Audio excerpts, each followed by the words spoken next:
Hello mga paps, good morning. So nandito naman tayo sa DA64. So mayroon lang kasi akong napansin dito sa packing unit mga paps, kasi minsan pag nilalagay ko tong shifter niya sa parking, minsan nakluloko, minsan okay naman siya, naklalak, minsan naman di siya gumagana sa park, dito sa park na kwan. Kaya ang ginagawa ko mga paps, parati ko na lang ginagamit ang neutral ko.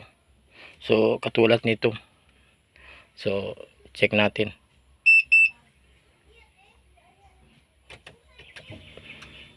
So ito ngayon, naka neutral siya paps. Tapos pag ikuha natin tong dito sa park, minsan okay naman siya, iilaw.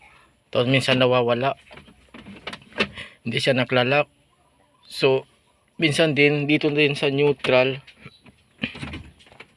minsan din dito rin sa neutral mga paps,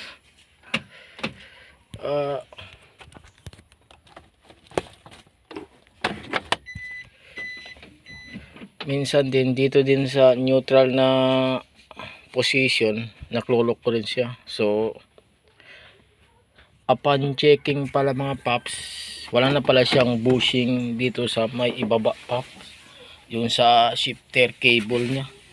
So check natin dito sa baba. So ito yung dito. So pag makikita nyo, itong kanyang cable, nandito yung lock nya. Sandali lang kasi di ba natin makikita mga paps, masyadong madilim dito. Sana yun, nawala. So wala na pala siyang bushing mga paps. Meron kasi yan siyang parang rubber bushing doon sa nakabit yung cable natin. So dahil siguro sa katagalan, natanggal na siya. So hindi lang natin makita dito, mayroon yung bushing. So gagawa na lang tayo ng bushing paps sa papagitan ng itong kapirasong hose. So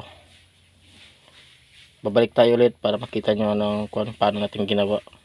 So ito nang ginawa natin mga paps. So naglagay lang tayo ng itong nilagay natin na rubber dito mga paps, so para hindi siya makalok-alok. So ito, tingnan nyo naman, pwede na siya makpan part. Dali lang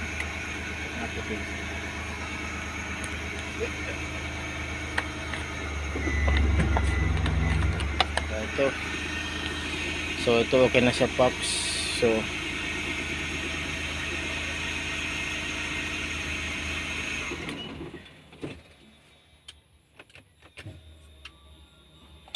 kuha natin mga paps. So reverse, automatic, nakapark na agad siya at nalalak na. So dati kasi pag nakapark siya tapos hindi umilaw, hindi talaga siya nag-start. So ngayon okay na siya ulit mga paps.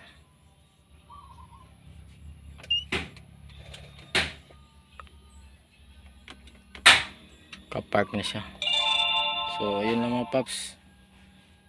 Kung nakaranas din kayo ng ganitong sitwasyon, pwede nyo na lang i-DIY kung wala pa tayong mahanap na rubber nya. So hose lang gamitin nyo mga paps, okay na to.